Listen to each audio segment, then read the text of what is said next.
The air was heavy with smoke and dust. The valley lay quiet, filled with broken machines and shattered armor scattered across the ground.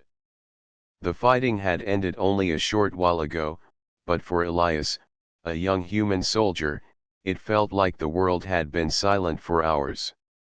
He moved carefully through the ruins, his boots crunching over fragments of metal. His eyes searched the area, not for enemies but for survivors.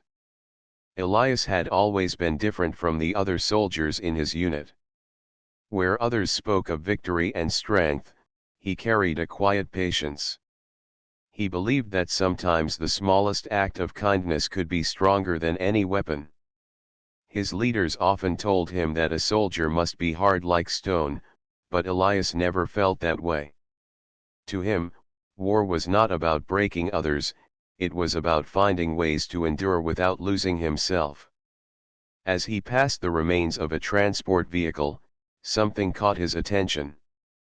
A faint sound, almost like a whisper, carried through the smoke. Elias paused and listened carefully. There it was again, a soft, weak sound that did not belong to the wind. He followed it, stepping over debris until his gaze fell upon a figure lying against a broken wall. It was an alien girl. Her armor was unlike anything Elias had seen up close before. The plates were curved with elegant lines, glowing faintly where the circuits had not been destroyed. Sparks flickered from broken edges, and her breathing came uneven and shallow. She was injured but alive. Her eyes opened slowly, meeting his with a mixture of fear and disbelief. Elias froze for a moment.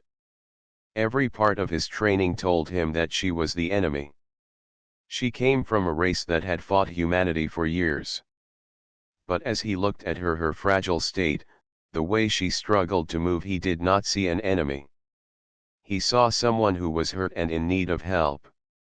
He stepped closer and knelt beside her. She tried to push herself away, but her strength failed, and she slumped back against the wall.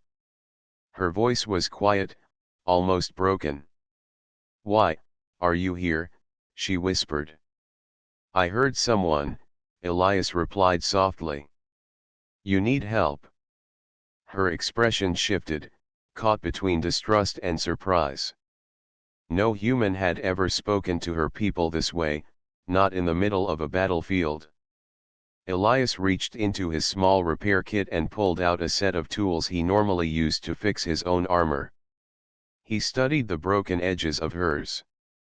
The circuits were sparking dangerously close to her skin. Without repair, the energy running through the suit could cause more harm than her wounds already had. "I can fix this," Elias said, his voice calm and steady. The alien girl looked at him carefully, her eyes reflecting doubt but also something else, hope. She did not answer, but she did not stop him either. That silence was enough for Elias. He began working slowly, his fingers moving with care as he adjusted the broken plates. He worked as though he were repairing something precious, not patching up a foe. Each movement was gentle, steady, and patient. The alien girl watched him with wide eyes.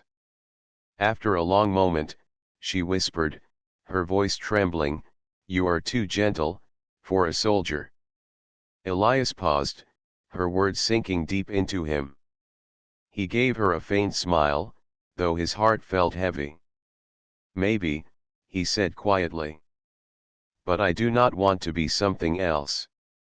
The battlefield around them was silent, yet in that small corner of ruin, something new was forming. It was not trust yet, and it was not peace, but it was a beginning. Elias continued to repair her armor piece by piece, and she let him, even though every instinct in her told her not to trust him. The valley no longer felt as empty as before. There were two voices now, two lives still present in the silence, and perhaps that meant something more than either of them could understand yet. The sky above the valley began to change color as the smoke drifted away. The light of the setting sun touched the broken ground, painting it with shades of gold and red. Elias worked quietly, his tools clicking softly as he adjusted the alien armor. Every movement was careful, every touch measured. The alien girl watched him closely. Her breathing had steadied, though her strength was still weak. She could not understand why this human chose to help her.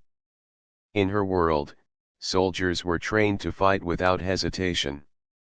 Kindness was not something they expected from enemies. She studied his face as he focused on the task. His brow was calm, not hard, and his hands moved with surprising care. Finally, she spoke. "Why are you doing this?" Her voice was soft, almost uncertain. Elias glanced at her for a moment before turning his eyes back to the broken circuits. "Because you are hurt," he replied simply. "That is not an answer a soldier gives," she said, her tone mixed with confusion. "I am a soldier, yes," Elias said, his voice steady, "but I am also a person. And people help when they see someone in need." Her gaze lingered on him, filled with questions she did not voice. She shifted slightly, wincing at the movement. Elias noticed and adjusted the armor around her shoulder more gently, making sure she felt no more pain. As he worked, he spoke again, as if to break the silence. "What is your name?" She hesitated before answering. "Lyra." Elias gave a small nod. "Lyra. My name is Elias." The exchange was simple, but it carried weight. Two names shared across the boundary of war. It was something neither of them had expected to happen. Minutes passed as Elias repaired the armor plate by plate. The sparks stopped, and the circuits glowed faintly with restored energy. The armor no longer threatened her safety. It was not perfect, but it was enough to keep her alive. Lyra looked down at the restored pieces with surprise. "You fix armor as if it were alive," she whispered. Elias gave a quiet smile. "Maybe that is because the one wearing it is alive. That is what matters." Her eyes softened for a moment.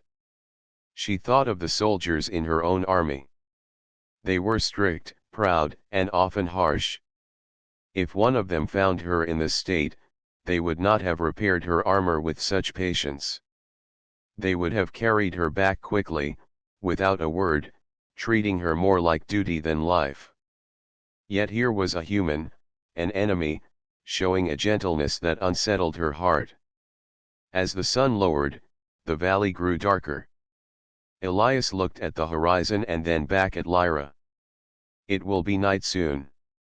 We should find a safer place to rest." Lyra blinked at him in surprise. "You mean, you will stay?" "Yes," Elias said simply. "You should not be left alone like this." She was quiet for a long time. Then she whispered, "Your hands, they do not belong to war. You are too gentle for a soldier." The words hung in the air, heavier this time, as if she herself could not believe she had spoken them. Elias paused, then packed away his tools. He did not answer right away. Instead, he helped her rise carefully to her feet. She leaned slightly on him, though pride kept her from showing weakness openly. Together, they moved slowly toward the wreckage of a nearby transport ship. The broken frame offered shelter from the open valley. Inside, the shadows stretched across the floor, but the space felt hidden and safe.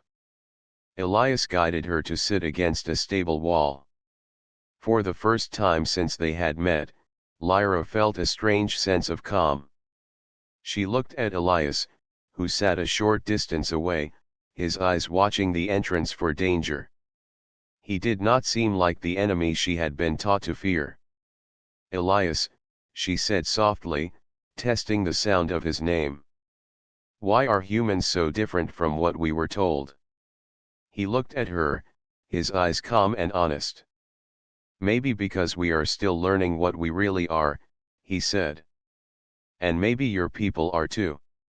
The silence that followed was not cold. It was gentle, filled with questions and quiet understanding. Two soldiers from different worlds, sitting in the ruins, yet building something fragile and new, a thread of trust that neither expected but both could feel. The night settled slowly over the valley. The last light of the sun disappeared beyond the hills, leaving only the quiet glow of distant stars. The broken transport ship creaked softly in the cool air, its metal frame a silent witness to the day's battle. Inside the wreck, Elias sat near the entrance, his back against a bent beam, while Lyra rested against the wall opposite him. The silence between them was not sharp or heavy. It felt softer now, as if both had accepted the strange company they found themselves in. Elias adjusted a piece of fabric from his pack and placed it beneath Lyra's so the cold floor would not press against her. She looked at him with cautious eyes, then lowered her gaze. No soldier of her people would have thought of such a small kindness. Elias looked out through the broken hull at the stars above. "It is quiet now," he said gently. "Almost peaceful." Lyra followed his gaze, her eyes tracing the distant constellations. "Your kind looks at the stars and thinks of peace?" she asked, her voice carrying curiosity. "Sometimes," Elias replied. "Sometimes we look and see hope. Sometimes we see questions we cannot answer." He paused, then smiled faintly. "And sometimes we just see beauty." Lyra tilted her head slightly, surprised by his words. To her, the stars had always been part of duty maps for travel, signs for warships, distant points to be claimed. She had rarely thought of them as something beautiful. She hesitated before speaking again. "In my world, the stars are reminders of promises. Our leaders tell us that every star is a place we must reach, a place we must guard. We are told humans only bring ruin, that if we do not stand against you, we will lose everything." Elias listened carefully, his expression calm. "And what do you believe?" he asked. Lyra looked down at her hands, resting weakly on her repaired armor. "I do not know," she admitted softly. "I was told to believe what they told me. But today, I see something different." Her eyes lifted to meet his. "You did not leave me. You did not treat me as an enemy. That is not what I was told humans would do." Elias's voice was steady, almost gentle. "Maybe the stories we are told are never the whole truth. Maybe both our people see only the worst parts of each other." His words lingered in the quiet. Lyra leaned her head back against the wall, her gaze once again on the stars. She felt a strange calm in his presence, a calm she had not known since before the war began. To break the silence, Elias shared something of his own. "When I was younger," he began, "I would sit outside at night and watch the stars with my sister. We would wonder what was out there. We thought maybe one day we would see something new, something brighter than our small world." Lyra listened closely, her curiosity growing. "And now you see us," she said. Elias nodded. "Yes. And it is not what I imagined. But maybe that is the point. The stars do not always give us what we expect. Sometimes they give us something we do not understand." Lyra thought of her people again. She thought of the way they spoke of humans, and the way Elias had looked at her not as prey, not as a prize, but simply as a person who needed help. She found herself whispering, almost without meaning to, "Perhaps the stars gave me you." The word surprised even her. She turned her face away, as if embarrassed by her own thought. Elias did not answer right away, but his calm smile remained. He did not mock her, nor did he make light of her words. Instead, he respected the fragile truth behind them. The night deepened, and the sounds of the valley faded until only the soft hum of distant winds remained. Elias adjusted his position to sit closer to the wall, his eyes still watching the entrance for any sign of danger. Lyra rested more comfortably now, her breathing slower, her body leaning into the repaired armor that still held her together. In the wreck of a broken ship, beneath a sky filled with endless stars, two voices from different worlds had found a quiet understanding. No treaty had been signed, no promise had been spoken, yet something delicate had begun to form. It was not yet trust, but it was no longer fear. And for that night, in the silence of the valley, that was enough. The morning sun rose slowly over the valley, casting long shadows across the wreckage. Elias stretched his arms as he sat near the broken entrance of the transport ship. The air was cooler, the smoke from the battle having thinned during the night. Beside him, Lyra stirred, her movements still weak but steadier than before. "You slept," Elias said softly, noticing her eyes open. "I did," Lyra admitted, though surprise colored her voice. She had not expected to find rest in the company of a human soldier. Elias smiled faintly, then reached into his pack. He pulled out a small device, its edges scratched and its screen dim. "I need to try something," he explained. Lyra leaned forward slightly. "What is that?" "A communicator," Elias said. "It is damaged, but if I can fix it, maybe I can call for help." Lyra's eyes narrowed with thought. "Your people will come if they hear you. And if they come, mine will not be far behind." He paused, hearing the warning in her tone. "I know. But we cannot stay here forever. The valley will not remain quiet." Elias began to adjust the communicator, carefully repairing its circuits the same way he had repaired her armor.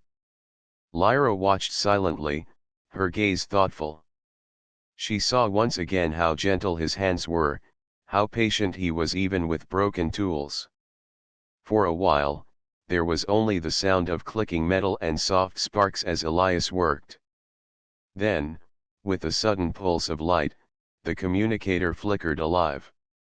Its faint signal carried into the air, climbing higher and higher. Elias sighed with relief. "It works," he said softly. Lyra, however, looked uneasy. Her sharp eyes followed the faint light on the screen. "Do you not see? The signal does not only call your people. It calls mine too. Both sides will hear it."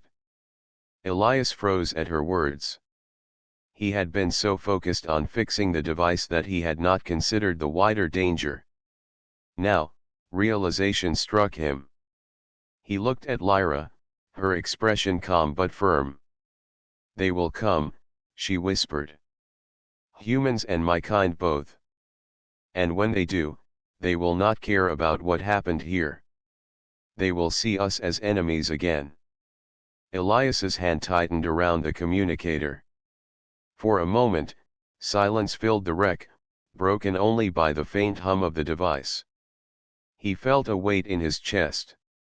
She was right. His people would not understand why he had helped her, just as her people would not believe she had accepted help from a human. He turned the communicator in his hand, staring at the flickering light. "Then what do we do?" he asked quietly. Lyra's eyes met his, steady and clear. "We must decide before they arrive. If they find us together, the trust we have built will mean nothing."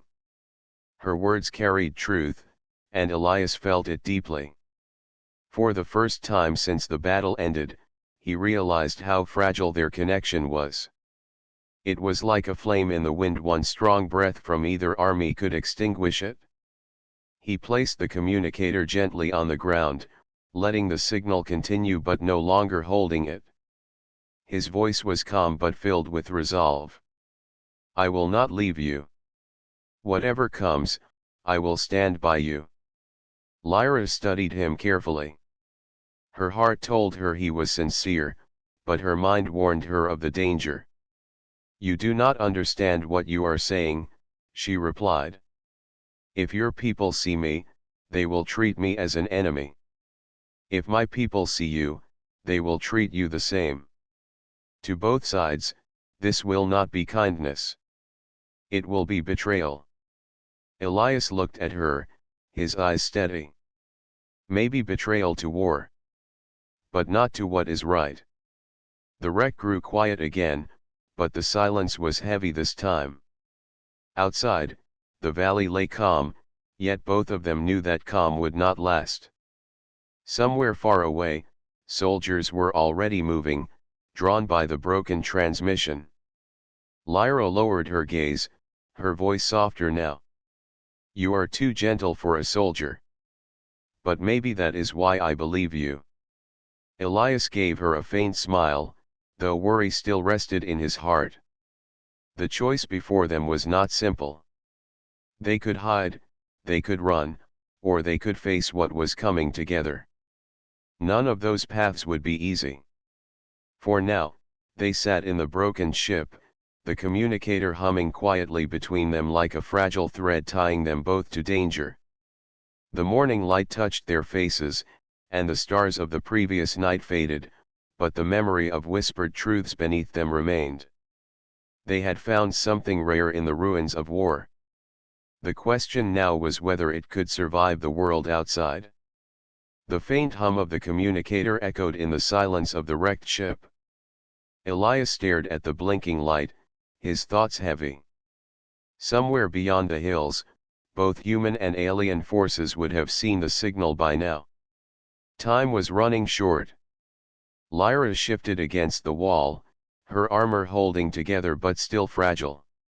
Her eyes stayed fixed on Elias as if searching for the choice he would make.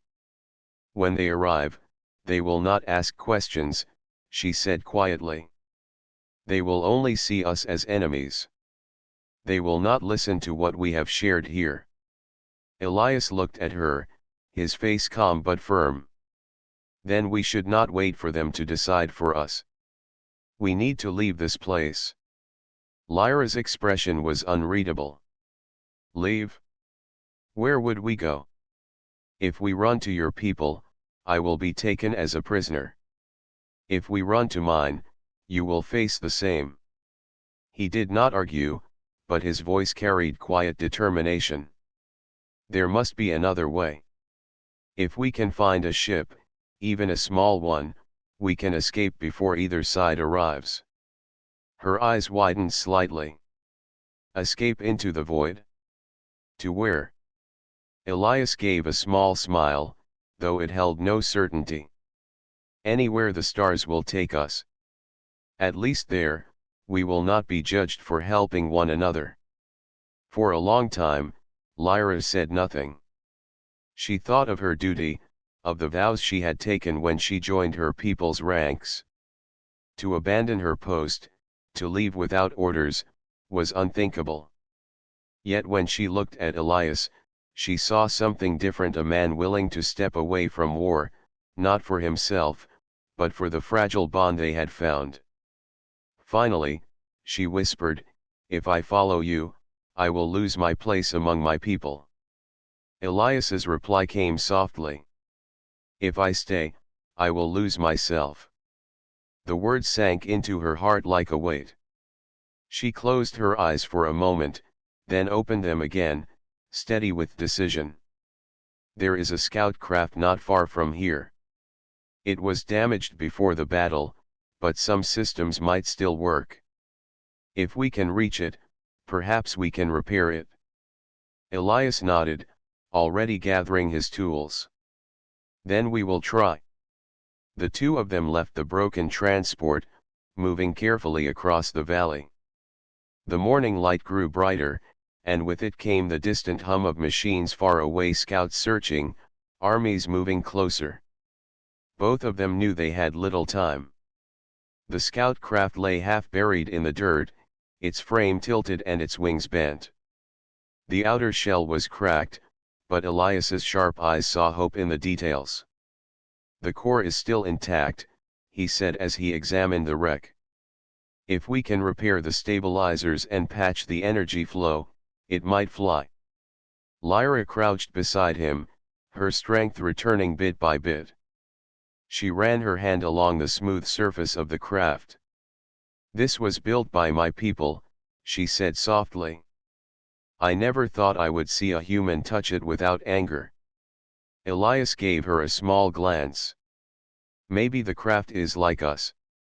It was built for war, but perhaps it can carry us to something else."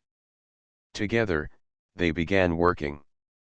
Elias used his human tools, adjusting broken plates and patching wires, while Lyra guided him with her knowledge of the craft's systems. At first, their movements were slow, but soon they found a rhythm, passing tools, tightening bolts, and rerouting circuits with surprising harmony. The hours passed quickly. The sun climbed higher, and the sound of approaching scouts grew louder in the distance. Sweat lined Elias's forehead, but his focus never broke. Lyra's hands trembled at times, yet she pushed through, her voice steady as she guided him. At last, the craft shuddered as its systems came alive. A soft glow spread across the console inside, and the hum of energy filled the air. Elias stepped back, breathing deeply. "It is not perfect," he said, "but it will fly."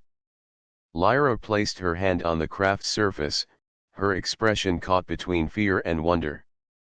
"If we leave now, there is no going back." Elias met her gaze, steady and certain. "Then let us not look back. Let us see what lies ahead." For a long moment, neither moved. The valley around them was alive with distant engines, the armies drawing closer. Finally, Lyra gave a slow nod.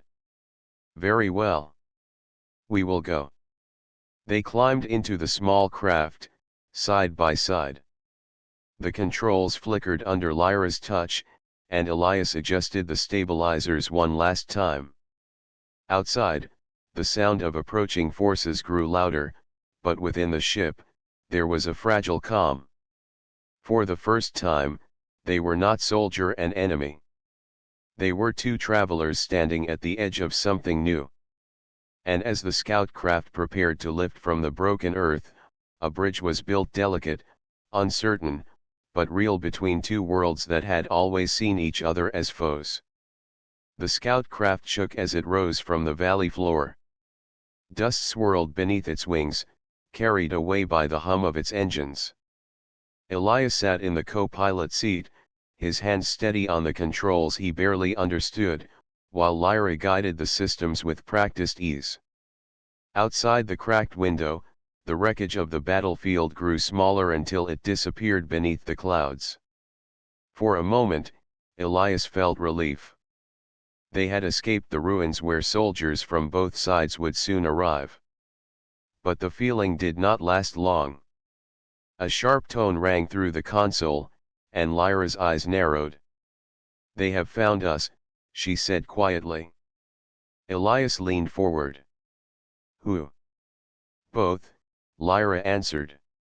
"Your people and mine. They saw the signal. They are tracking us now." Elias felt his heart tighten, but he did not show fear. "Then we will have to stay ahead of them." Lyra's fingers moved across the glowing panel, adjusting settings to strengthen the engines. The craft was damaged and slow, but it responded to her touch, lifting higher into the open sky. Behind them, faint shapes appeared, small ships moving fast, their engines bright against the horizon. The pursuit had begun. Elias studied the display screen, watching the dots representing their hunters grow closer. "We cannot outrun them like this," he said firmly. "Then we do not outrun them," Lyra replied. Her voice was calm, though her eyes were sharp. "We outthink them. Elias nodded, understanding. Humans were known not for speed or power, but for cleverness, for finding ways where none seemed to exist. He scanned the landscape below: mountains, rivers, clouds shifting in great waves. An idea formed quickly in his mind. "Take us lower," he suggested. "Into the storm front. If we hide among the clouds, their scanners will have trouble finding us." Lyra hesitated. "The craft is not stable. The storm winds could break it apart." "Maybe," Elias admitted, "but if we stay in the open sky, they will catch us for certain." Lyra looked at him for a long second, then guided the ship downward. The engines groaned as the craft dipped into the thick wall of clouds. Lightning flickered in the distance, thunder rolling like the voice of the earth. The air shook the small ship, but it held together. Inside, the cabin rattled, and the controls fought against Lyra's hands. Elias braced himself, keeping his focus on the display. The pursuing ships grew faint as the storm distorted their signals. "It is working," Elias said, a hint of hope in his tone. Lyra gave a small smile, though her grip remained tight. "Perhaps humans are not only gentle. Perhaps you are also stubborn." The storm carried them far across the land, its winds howling against the metal frame. At last, when the scanners showed only emptiness behind them, Lyra guided the craft upward again. The storm broke, and the ship emerged into calmer skies. For the first time since they had launched, silence filled the cabin. Elias exhaled slowly, his eyes still on the stars above. "We are safe, for now," he said. Lyra studied him carefully. She saw how steady he had remained, how quickly he had found a way when danger closed in. Her voice was softer when she spoke. "I was taught humans were reckless, that you destroy more than you build. But today I see something different." Elias turned to her, his expression calm. "What do you see?" "I see someone who chooses to save rather than harm," she answered. Her words carried a quiet strength. "Perhaps your people are more than the stories say." Elias smiled faintly. "Perhaps yours are too." The craft flew on, its engines humming gently. The horizon stretched wide before them, filled with endless sky and stars just beginning to show in the fading light. They had escaped pursuit for now, but both knew it was only a matter of time before the armies caught their trail again. Still, something had changed between them. Lyra no longer saw Elias only as a soldier. She saw him as a man who refused to let war shape his heart. And Elias no longer saw Lyra as a stranger. He saw her as a companion, someone who had chosen to step away from the path her people demanded. As the stars grew brighter above, Lyra whispered the words once more, though this time they carried warmth instead of doubt. "You are too gentle for a soldier." Elias looked at her and gave a quiet reply. "Maybe gentleness is what soldiers should learn to keep." And with that, they flew onward into the unknown, chased not only by enemies but also by the hope that somewhere beyond the horizon, there was a place where trust could grow without fear.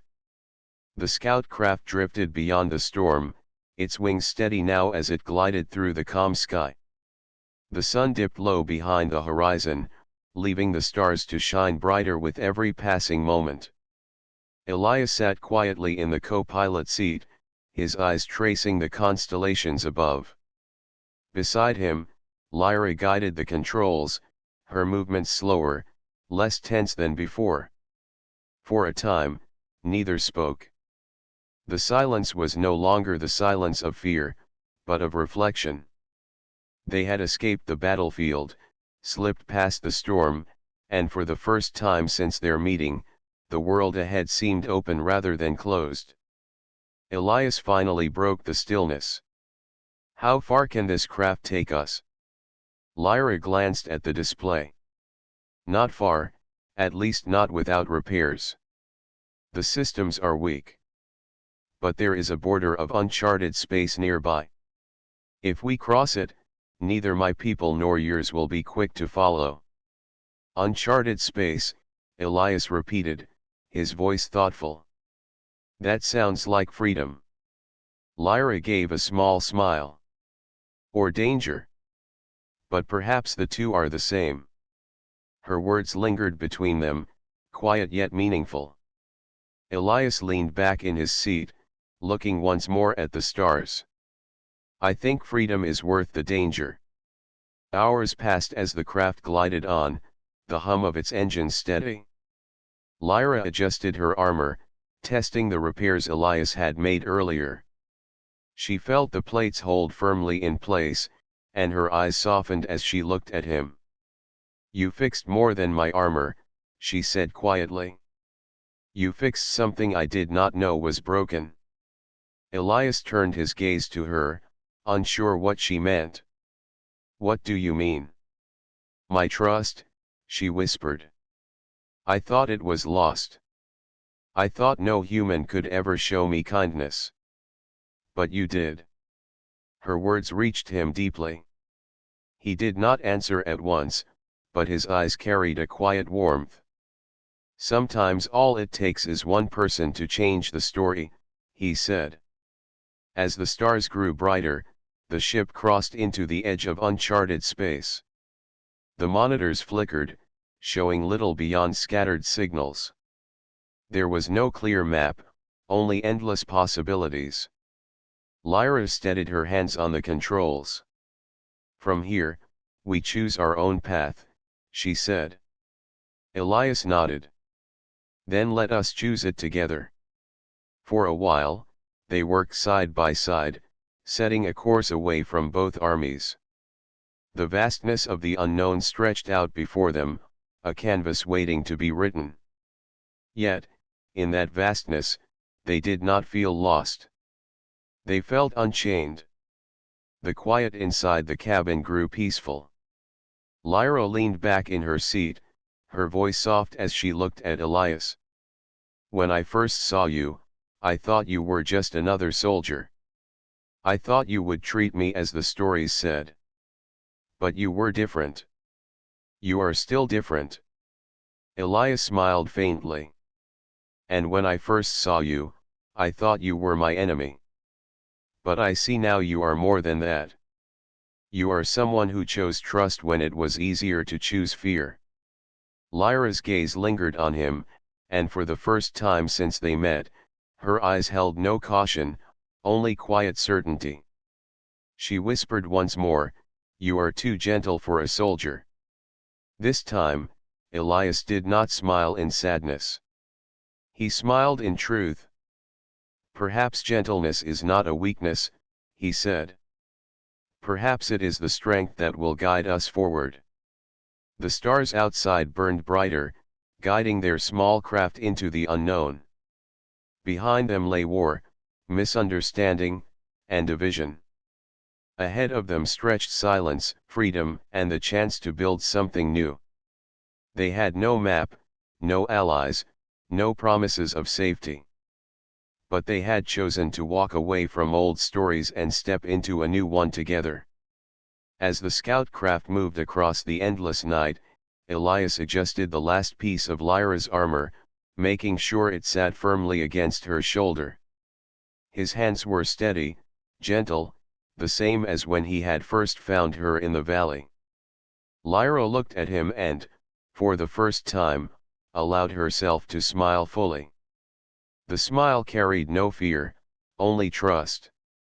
In the quiet cabin, beneath a sky filled with infinite stars, two voices from distant worlds shared a single truth. War had shaped them, but it did not define them. What defined them was the choice to be more than enemies, to be companions in the unknown. And as the scout craft disappeared into the horizon of uncharted space, a new dawn rose not on any single world, but within their hearts.